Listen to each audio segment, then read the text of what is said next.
Imagine waking up in New York, Michigan, or Minnesota, and the power's just gone. Not from a storm, not a cyber attack, from Canada, on purpose. Ontario's premier just threatened to cut off electricity to 1.5 million American homes in direct retaliation for Trump's 50% tariff and says he'll do it with a smile. Not someday, this week. And this isn't a bluff. A 25% surcharge on U.S. power imports is already live. And your energy bill? It's climbing fast. This isn't politics anymore. It's economic warfare with a kill switch. And if that grid goes dark, it won't just be homes without power. It'll be the first time in U.S. history a trusted ally weaponized energy against America. Ontario Premier Doug Ford issued a threat that stunned Washington. If the U.S. raises tariffs again, he'll cut electricity exports to over 1.5 million American homes. This isn't a headline, it's a policy. Ontario already enacted a 25% surcharge on power exports to Michigan, New York, and Minnesota, spiking U.S. residential bills by $100 a month and generating up to $400,000 daily for Ontario's Treasury. According to the U.S. Energy Information Administration, Canada supplied over 27 million megawatt-hours of electricity to the U.S. in 2024. That's enough to power roughly 2 million American homes for an entire year. If Ford follows through states like Vermont and New York, who rely on Hydro-Quebec for up to 25% of their energy, could face grid instability within weeks. But Ford didn't frame it as an act of war. He blamed one person directly. This isn't about the American people. It's about President Trump. Which begs the question, has a tariff crossed the line into a national energy crisis? Ontario isn't just bluffing. It's monetizing retaliation. Premier Doug Ford's 25% electricity surcharge already impacted more than 1.5 million U.S. customers, raising daily electricity import costs by nearly $227,000. The province confirmed that this revenue would be recycled into rate relief for Ontario taxpayers, effectively transferring U.S. cash into Canadian households. Meanwhile, according to Bloomberg, U.S. regional grid operator PJM interconnection is already stretched thin, and a sudden Ontario supply cut would force northeastern states to scramble for replacements, triggering price volatility across at least 6 states. Ford's escalation follows Trump's order imposing 50% tariffs on Canadian steel and aluminum, an economic gut punch to Ontario's manufacturing sector, which saw steel exports fall 19% in the first quarter of 2025, per Statistics Canada. Ford's rhetoric, "I'll do it with a smile," has shifted Ottawa's tone from caution to confrontation. But if Ford's gambit pressures Washington into backing down, what else might Canada demand next? While Ford wages battle at the border, Mark Carney is redrawing the map. The former central bank chief now leads a coalition of premiers accelerating Canada's detachment from U.S. trade reliance, starting with $48 billion in infrastructure projects announced in the first quarter of 2025. According to Reuters, this includes expanded Atlantic port terminals, new rail corridors through British Columbia, and $12.4 billion allocated to clean energy transmission across provincial borders. The strategy is clear: bypass U.S. bottlenecks and plug Canadian exports directly into global markets. As Carney told the Globe and Mail, this is about risk diversification, not retaliation. But the numbers suggest urgency, not patience. 62% of U.S. oil imports in 2024 came from Canada, roughly 4 million barrels a day.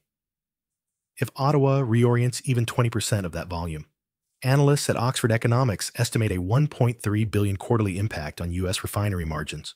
Carney's blueprint signals something more strategic than Ford's tariff punch.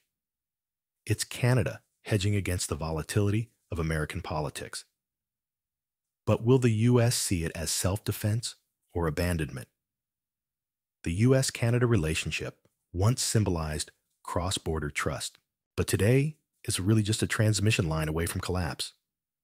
Ontario supplies up to 2,500 megawatts to New York alone.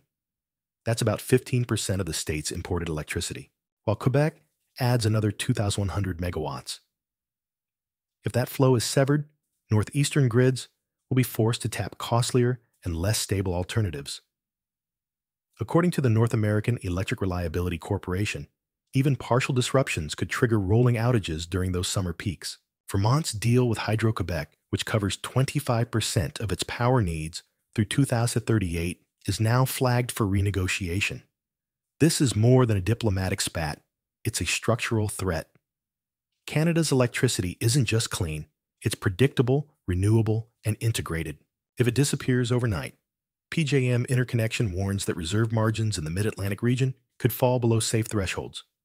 The border's not bristling with troops, but if Ontario flips the breaker, energy insecurity becomes a weapon no country is ready for.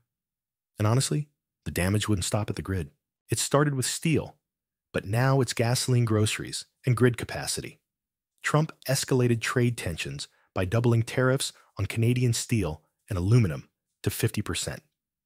The move immediately triggered a 9.4% drop in Canadian metal exports by mid-March, according to data from Statistics Canada. In response, Canada imposed $155 billion in retaliatory tariffs across sectors, including a targeted 25% tariff on electricity, crude oil, and agricultural exports.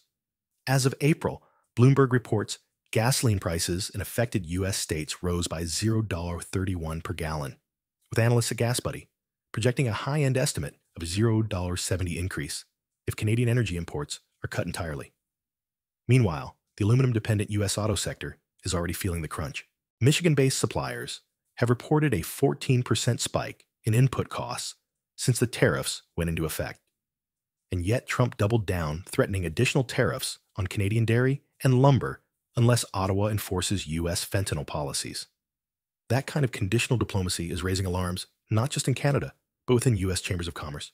What happens next may just redefine how supply chains and statecraft collide. Doug Ford's threat to shut off power exports to the U.S. isn't just political theater. It risks undermining a $3.6 billion annual electricity trade with American states.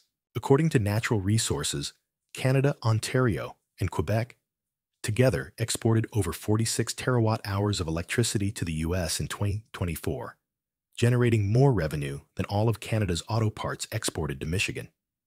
Cutting that flow would cost Ontario millions per day and likely trigger industrial layoffs at home. But Ford argues the real crisis is already unfolding. StatsCan reports a 7.1% year-on-year drop in Ontario's manufacturing output since the 50% U.S. tariffs kicked in. Oxford Economics forecasts that if Canada retaliates fully and the U.S. responds with further escalation, Canada's GDP could contract 2.5% by early 2026, and unemployment could rise to 7.9%. It's a blunt force strategy risk recession now to avoid economic submission later.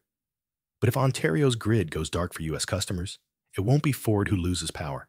It'll be the governors scrambling to explain blackouts to their voters. In Michigan, about 19% of U.S. vehicle production relies on uninterrupted power to keep plants running. And that power honestly flows straight from Canada. Alberta's oil fuels Illinois' fourth largest refinery system, while Ontario's hydroelectricity powers everything from assembly lines in Ohio to data centers in Pennsylvania. If energy imports are cut, the result isn't just higher prices, it's basically industrial paralysis. According to the U.S. Energy Information Administration, Canada supplies 99% of America's natural gas imports and 62% of its crude. Bloomberg reports that U.S. Midwestern refinery margins would drop by up to 12% if Canadian crude access is restricted, while energy sec projects blackouts in New England within 6 weeks of a full electricity cutoff. Businesses are really bracing for impact. The Michigan Manufacturers Association says a 10% rise in electricity costs could wipe out $700 million in profits statewide. So while Ford plays hardball, state officials are calculating the fallout not in megawatts, but in jobs lost and contracts broken. The trade war may have started in Ottawa and Washington, but the economic bleeding begins in Toledo, Saginaw, and Buffalo. Doug Ford's threats may sound dramatic, but analysts at RBC Capital Markets argue they're actually part of a growing global trend, energy being used as diplomatic leverage. In 2024, China rerouted liquefied natural gas away from the EU to punish political posturing over Taiwan. Russia's gas blackmail of Europe during the Ukraine conflict cost Germany 2.5% of its GDP in the third quarter of 2022. Now, Canada appears to be testing whether hydroelectricity can carry the same weight in North America. U.S. regional transmission organizations, or RTOs, aren't built for this level of sudden geopolitical volatility. According to NERC, most have less than 20% reserve capacity. And blackouts in one region could trigger price cascades nationwide. If Canada proves that even a moderate disruption can destabilize multiple grids, it might not just change how trade deals are negotiated. It could shift how energy itself is governed across borders. So ask yourself, is this retaliation? Or is Canada quietly teaching the US a lesson in 21st century energy warfare? Mark Carney isn't threatening to pull the plug. He's preparing Canada to never need the socket again. Under his leadership, Canada has committed $48 billion in economic restructuring to reduce dependency on US trade by 28% over the next 5 years, according to the Canadian Ministry of Innovation. That includes the $7.1 billion West Coast Port Expansion Project, a $4.9 billion green hydrogen corridor in Alberta, and a federal subsidy overhaul to attract global EV manufacturers. Carney calls it future-proofing in interviews with Reuters, but critics argue it's a gamble that assumes America will remain unstable. Yet the numbers are stacking up in his favor. Foreign direct investment in Canada surged 14.3% in the first quarter of 2025, largely from Europe and Japan, looking to bypass U.S. trade volatility. Carney's bet is that Canada can't win a tariff war. It didn't start, but it can reroute its economy before the next one begins. We're glad you're enjoying this video. Please like and subscribe. And hey, check out another video that is now on your screen.